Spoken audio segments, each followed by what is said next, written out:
Ecology is a study of interaction between organisms and their environment. ठीक है, B answer इसका correct होगा। बाकी मैं क्वेश्चन आप लोगों से पूछता हूँ, which of the following is correctly matched. Correctly matched कौन सा है? Habitat, functional role of organism होता है, niche natural home of organism होता है, population same species in an area को कहते हैं, या community only non living components को कहते हैं। क्या आंसर होगा सब लोग? जल्दी जल्दी अब देखो, अब सब लोग अपना कीपैड खोल लो और आंसर टाइप इसमें चैट बॉक्स में टाइप करते जाओ, ए बी सी, बस इतना ए बी सी डी इतना सा ही टाइप करना है आप लोगों को। ठीक है, टाइप करो इसका आंसर, जल्दी से बताओ क्या होगा, कौन सा करेक्टली मैच्ड है। स्वाति जी ने एकदम सही आंसर बता दिया, सी आंसर है। पॉपुलेशन किसको बोलेंगे? Same species in an area. ठीक है, which of the following is a biotic component of ecosystem? Bacteria, fungi, deer या टेम्परेचर? टेम्परेचर, सिंपल क्वेश्चन है ना।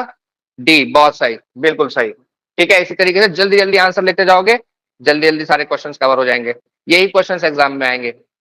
The formula for net primary productivity क्या है? फॉर्मूला एनपीपी का, GPP plus respiration, GPP minus respiration, respiration minus GPP, या respiration into GPP. B, B answer एकदम सही है। सब लोगों ने एकदम सही आंसर बताया, बहुत बढ़िया। स्वाति जी, नेहा जी, आकांक्षा चौहान जी, बहुत बढ़िया, सब लोगों ने एकदम सही आंसर दिया है। विच ecological pyramid is always upright? Upright यानी कि सीधा रहता है।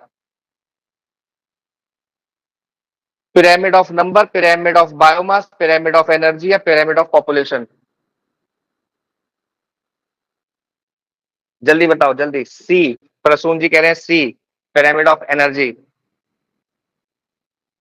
एकदम सही जवाब है, पिरामिड ऑफ एनर्जी हमेशा अपराइट रहता है। अपराइट मतलब ऊपर हमेशा कैसा होगा? 10% 10% ही जाएगी ना एनर्जी, तो ऊपर हमेशा पतला होता जाएगा पिरामिड। बस इससे याद रखो कैसा रहेगा, केवल एनर्जी का पिरामिड अपराइट रहेगा। ठीक है, अ डेट्रीशियस food chain begins with green plants, herbivorous, dead organic matter या टॉप कार्निवोरस? सी, सी आंसर एकदम सही है, बिल्कुल सही जी, एकदम सही जवाब है। डेड ऑर्गेनिक मैटर से शुरू होगा डेट्रीशियस। Which statement is correct? Energy flow in cycle and nutrients are अनडायरेक्शनल, both energy and nutrition are cycled. सी है energy flow in unidirectional and nutrients are recycled. D option है energy increases at every trophic level. अच्छा, answer आ भी गया लोगों का, wow, I am impressed. सी एकदम सही answer है। ठीक है, विच constitutional provision imposes fundamental duty on citizen to protect and improve the natural environment? Article 21, article 32, 48A, 51A, जी। छवि त्यागी जी कह रही है सी। डी आंसर सही है, लीगल बैकग्राउंड वालों ने एकदम तुरंत जवाब दिया डी। ठीक है, छवि जी देखिए, फंडामेंटल ड्यूटीज जो है, ड्यूटीज 51A में ही है सारी fundamental duties. 42nd constitutional amendment से कॉन्स्टिट्यूशन के अंदर ऐड की गई थी। उसके अलावा 48A जो है ये सरकार के ऊपर डीपीएसपी की तरह है, directive principle of state policy है कि सरकार क्या करेगी? एनवायरमेंट को प्रोटेक्ट करेगी। ठीक है, तो है तो एनवायरमेंट को प्रोटेक्ट करने के लिए ही, लेकिन इसमें 48A में सरकार की जिम्मेदारी है, और 51A, जी में हमारी जिम्मेदारी है सिटीजन की। क्या पूछा था question? Which constitutional provision impose fundamental duty on citizens? ठीक है, तो 51 क्या है? बहुत ही ऑस्पिशियस नंबर है।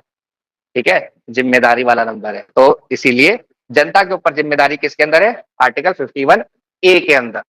ए भी है साथ में, याद रखना। ठीक है, अब ये थोड़ा सा पीवाईक्यूज देख लेते हैं, यूपीएससी और पीसीएस, यूपीपीसीएस के हम लोगों ने पीवाईक्यूज निकाले हैं इसके अंदर। देखो, with reference to ecosystem consider the following statement. UPPCS 2025 में पूछा हुआ है। क्या कह रहे हैं? Green plants in a terrestrial ecosystem capture about 1% of energy of sunlight that falls on their leaves.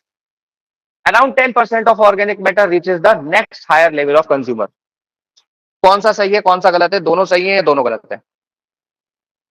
A, only one, only two. C कहता है both one and two, neither one और two, not two. Swati ji कह रही है सी। गुनिका जी कह रही है D, अच्छा डी तो पिछले वाले का था, ठीक है। स्वाति जी कह रही है सी, बोथ 1 and 2। क्या दोनों ही स्टेटमेंट सही है? स्वाति जी सी, गुनिका जी कह रही है सी, बिल्कुल सही, सी आंसर सही है। जो ग्रीन प्लांट्स, ग्रीन लीव्स के ऊपर जितनी भी सनलाइट पड़ती है वो उसका 1% एब्जॉर्ब कर पाता है, ठीक है। बाकी सारा या तो रिफ्लेक्ट हो जाता है या एनवायरमेंट में चला जाता है, ठीक है, रिफ्लेक्ट बैक हो जाता है बाकी 99%। फिर उसका 10% हम लोग करते हैं कंज्यूम। तो एनर्जी बहुत कम आगे बढ़ पाती है। तो बोथ आर करेक्ट, याद रखेंगे, इंपॉर्टेंट है। उसके अलावा देखो 2019 का क्वेश्चन पूछा हुआ है, what is true about ecosystem? Primary consumers are least dependent on producers, primary consumers outnumber producers, producers are more than primary consumers, secondary consumers are the largest and most powerful. Primary consumer कम dependent होते हैं क्या producers पे? गलत है। Primary consumer outnumber producers, अगर पेड़ से ज्यादा जानवर हो जाएंगे तो क्या होगा? इकोसिस्टम कोलैप्स कर जाएगा। कहां से आएगी एनर्जी? 10% तो एनर्जी ले ही पा रहे हैं हम उनसे। सी, producers are more than primary, सी सही है, एकदम सही। छवि जी ने एकदम सही बताया, गुनिका जी ने एकदम सही बताया, very good. Producers are more than primary consumers, producers क्या होंगे? हमेशा प्राइमरी कंज्यूमर से नंबर में ज्यादा होंगे, ठीक है। और प्राइमरी कंज्यूमर्स ज्यादा होंगे किससे? सेकेंडरी कंज्यूमर से। सेकेंडरी कंज्यूमर ज्यादा होंगे टर्शरी से। और सबसे कम क्वांटिटी में कौन होंगे? Apex predators. शेर एक दो ही होते हैं, मतलब शेर का झुंड होता है वैसे, लेकिन वो 8-10 ही होते हैं। और कभी आप डिस्कवरी चैनल पे देखो और 100,000 की तादाद में वहां पे वो जा रहे होते हैं, डियर्स या विल्डर बीस्ट, जिनका वो शिकार करते हैं, ठीक है। फिर पेड़ और भी ज्यादा होते हैं, लाखों की तादाद में होते हैं पेड़, तो क्या होता है? नंबर्स हमेशा कम होते जाते हैं जब हम ट्रॉपिक लेवल में ऊपर की तरफ बढ़ते हैं, ठीक है। यूपी यूपीपीएससी का है ये, 2018 का क्वेश्चन है। इन विच of the following ecosystem is species diversity relatively higher? सबसे ज्यादा कहां होगी? डीप सी के अंदर, गहरे समुद्र में, ट्रॉपिकल रेन फॉरेस्ट में, उष्ण कटिबंधीय वर्षावन, और coral reefs, coral reef ecosystem जो होता है उसके अंदर, या डेजर्ट के अंदर? हाँ, ट्रॉपिकल, बी, बी आंसर सब लोग दे रहे हैं, एकदम सही है बी आंसर। स्वाति जी ने, प्रसून जी ने, भरत जी, गुनिका जी, छवि जी, नेहा जी, सब लोगों ने बी आंसर दिया। बी आंसर एकदम सही है। देखो यूपीपीएससी फिर 2017 का क्वेश्चन है, which one of the following is the correct order of biological organization? यही बताया मैंने आपको, क्या है? Population, ecosystem, community, landscape, landscape, community, ecosystem, population, population, community, ecosystem, landscape, या फिर पॉपुलेशन, लैंडस्केप, कम्युनिटी, इकोसिस्टम। घटते से बढ़ता बताना है, जो नंबर में कम है फिर उससे ऊपर। पॉपुलेशन सबसे कम, इसमें क्या है? प्रसून जी कह रहे हैं डी, पॉपुलेशन सबसे कम है। लैंडस्केप सबसे लास्ट में आएगा ना, लैंडस्केप तो पूरा वो हो गया बड़ा, ठीक है, एक तरीके से बायोम हो गया, ठीक है। लैंडस्केप जो हो गया वो बायोम की कैटेगरी में आ गया। तो सबसे कम हो गया पॉपुलेशन, फिर सब सब 3-4 की स्पीशी बन के मिल गई कम्युनिटी, कम्युनिटीज मिलके बन गए इकोसिस्टम, इकोसिस्टम अगर बड़ा इकोसिस्टम है लैंडस्केप, ठीक है। तो सी आंसर इसका सही है, सही। बहुत सारे लोगों ने, गुनिका जी ने, सबने सही आंसर दे दिया। उसके अलावा 2016 का क्वेश्चन है ये, इन अ फूड चेन मैन क्या है? Only primary consumer, only secondary consumer, primary as well as secondary consumer, या producer? D answer, D answer, ठीक है, एकदम सही आया हुआ क्वेश्चन है, ठीक है। इसके अलावा ये क्वेश्चन है कि विच of the following is not? हमेशा क्वेश्चन पढ़ते हुए एग्जाम के अंदर नॉट पे स्ट्रेस करो, नॉट को जोर से पढ़ो। मैंने इसलिए हाईलाइट भी किया हुआ है, ये गलती हमेशा होती है और हर किसी से होती है। एग्जाम में पढ़ रहे होते हैं, नॉट मिस कर देते हैं जल्दबाजी में। एग्जाम में दिमाग में जल्दबाजी नहीं रखनी, एकदम तसल्ली से एग्जाम करो। हमेशा एग्जाम को जब भी करो एकदम तसल्ली पूर्वक, बिल्कुल जैसे इसके बाद कुछ काम, मतलब कुछ है ही नहीं काम, अब खत्म।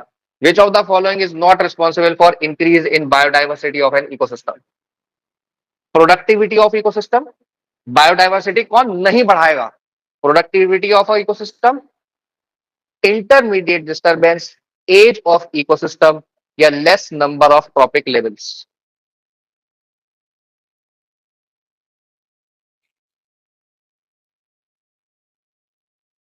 कौन नहीं बढ़ाएगा? डी, सब लोग डी आंसर दे रहे हैं। डी आंसर सही है, less number of trophic level से उतना फर्क बायोडाइवर्सिटी के ऊपर नहीं पड़ता। ठीक है, विच ऑफ द फॉलोइंग, ये 2014 का क्वेश्चन है, देखो। विच one of the following is the largest ecosystem in the world, सबसे बड़ा इकोसिस्टम कौन सा है? ओशन, ग्रासलैंड, माउंटेन या फॉरेस्ट? स्वाति जी कह रही है ए, पायल जी कह रही है ए। दुनिया में सबसे ज्यादा क्या है? पानी। तो सिंपल आंसर, ओशन इकोसिस्टम सबसे बड़ा है। ठीक है, इसके अलावा एक क्वेश्चन 2013 का है ये, विच of the following is the most stable ecosystem, सबसे स्टेबल इकोसिस्टम किसको माना जाता है? डेजर्ट, माउंटेन, फॉरेस्ट या ओशन? डेजर्ट तो सबसे फ्रेजाइल है, ऑलमोस्ट, मतलब वो तो खत्म होने की कगार पे पहुंच चुका है ना। सी, सी, स्वाति जी कह रही है सी, क्या सी सही आंसर है? सी, गुनिका जी, वेरी गुड, सी आंसर सही है। ओशन सबसे स्टेबल है। ठीक है, सबसे स्टेबल इकोसिस्टम ओशन है, क्योंकि वहां पर डीप सी तक हम लोग इकोलॉजिकल डिस्टरबेंस को बहुत सबसे लास्ट में पहुंचाएंगे, है ना, सबसे लास्ट में प्रभाव पड़ेगा ओशन के ऊपर। हालांकि जो इकोसिस्टम की अगर देखो, वैसे अगर हम बात करें, हम लोग ग्लेशियर्स को मेल्ट कर रहे हैं, जिससे हम कहते हैं कि भाई ओशन का लेवल बढ़ जाएगा, लेकिन उससे ओशन के इकोसिस्टम से ज्यादा खतरा लैंड के इकोसिस्टम को है, क्योंकि हमारा जो रेन साइकिल है वो प्रभावित होगा, हमारे जो कोस्टल एरियाज हैं वो डूब जाएंगे। ओशन के अंदर रहने वाली बायोडाइवर्सिटी को कम खतरा है उससे, क्योंकि पानी गर्म होगा तो वो उससे एडजस्ट कर सकते हैं, लेकिन हम लोग कहाँ जाएंगे, तो वो सबसे ज्यादा स्टेबल है। Which of the following are डेट्रीटिवोर, डेट्रीटिवोर्स, डेट्रीटिवोर्स क्या होते हैं? जो मरे हुए, उनको खाते हैं, डेथ जिनकी हो चुकी है। ठीक है, earthworm, jellyfish, millipedes, sea horse या वुडलीस? वुडलीस क्या करती है, क्या खाती है? अच्छा, इसके अंदर कई सारे ऑप्शन सही है। ठीक है, तो आप लोगों को कई सारे ऑप्शन, अर्थवॉर्म मतलब मरे हुए जीवों पे डेड लीव्स खाता है, अर्थवॉर्म है। जेलीफिश नहीं है, मिलीपीड्स है, वुड लीस है, सी हॉर्स नहीं है। ठीक है, वुड लीस क्या होता है? जो लकड़ी के ऊपर लीस लग जाती है, कीड़े लग जाते हैं, तो वो मरते हुए, डेट्रीटिवोर्स है, यानी कि जो मरे हुए हैं उनको खाता है। ठीक है, इसी तरीके से अर्थवॉर्म और मिलीपीड्स, मिलीपीड्स भी सड़ते हुए मांस को खाते हैं। ठीक है, तो इसका सही आंसर है 13135 ओनली। ठीक है, 135। फिर एक ये यूपीएससी में आया क्वेश्चन है, इन which biological cycle is weathering of rock the main source of release of nutrient? Carbon cycle, nutrient nitrogen cycle, phosphorus या सल्फर? बताओ। सी, फॉस्फोरस साइकिल, एकदम सही है। सी, बिल्कुल सही बताया आप लोगों ने, वेरी गुड, बहुत बढ़िया। ठीक है, सब लोगों ने सही बताया। सर्टेन स्पीशीज ऑफ विच, अब ये यूपीएससी लेवल का थोड़ा सा आप लोगों को मुश्किल लग सकते हैं क्वेश्चंस, लेकिन डुएबल है। Certain species of which one of the following organisms are well known as cultivator of fungi? Fungi को कौन कल्टीवेट करता है? एंड्स, कॉकरोचेस, क्रैब्स या स्पाइडर्स? यूपीएससी का क्वेश्चन है, नहीं भी हो रहा तो कोई दिक्कत नहीं है।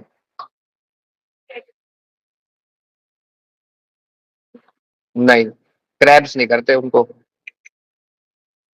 एंड्स इसका आंसर, एंड्स, एंड्स। ठीक है, हाँ, कांक्षा जी ने एकदम सही बताया, एंड्स इसका आंसर है। ठीक है, वो कल्टीवेट करते हैं, वो पत्तियों को लेके जाते हैं ना अपने घोंसले के अंदर, तो उन पर फंगी आती है तो वो फंगी को कल्टीवेट करते हैं। ठीक है,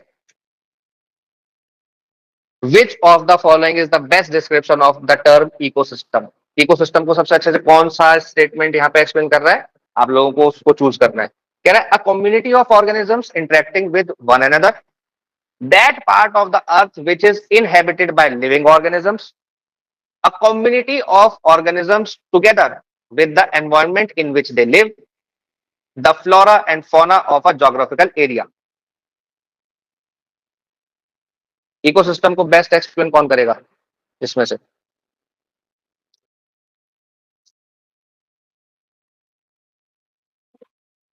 सी, सी बता रहे हैं सब लोग, सी आंसर एकदम सही है। A community of organisms together with the environment in which they live, जिस एनवायरनमेंट में वो रह रहे हैं उस एनवायरनमेंट के साथ जो ऑर्गेनिजम्स हैं उनको सबको मिला के क्या बोलेंगे, इकोसिस्टम बोलेंगे।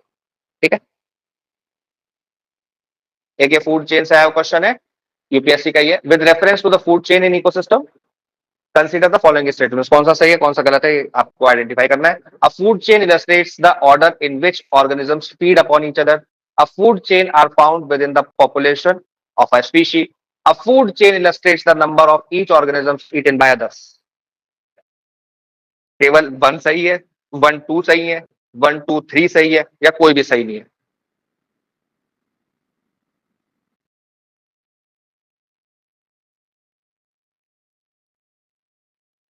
स्वाति जी कह रही है ए, केवल 1 सही है।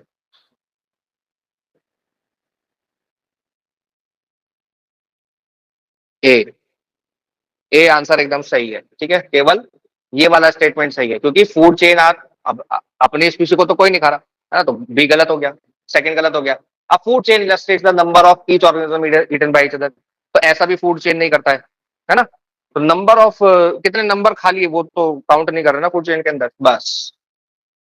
With reference to food chain in ecosystem, which of the following are decomposers organisms? Virus, fungi, bacteria, तीनों है, केवल वायरस फंगी है, केवल वायरस बैक्टीरिया है, केवल फंगी बैक्टीरिया है।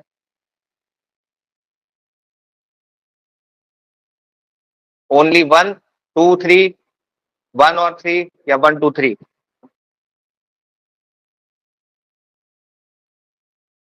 गुनिका जी कह रही बी, 2 एंड 3।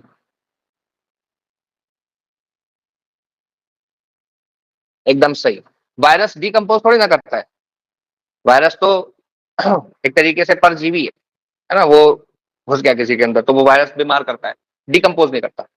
फंगस और बैक्टीरिया क्या करेंगे, डिकम्पोजिशन का काम करेंगे। ठीक है, What would happen if phytoplankton of an ocean is completely destroyed? एक ओशन से phytoplankton बिल्कुल गायब हो जाते हैं तो क्या होगा? The ocean as a carbon sink would be adversely affected. Food chain in the ocean would be adversely affected. The density of ocean water would drastically decrease. 1 and 2 only, 1 2 and 3, only 3, only 2, या none of the above, कोई सा सही नहीं है।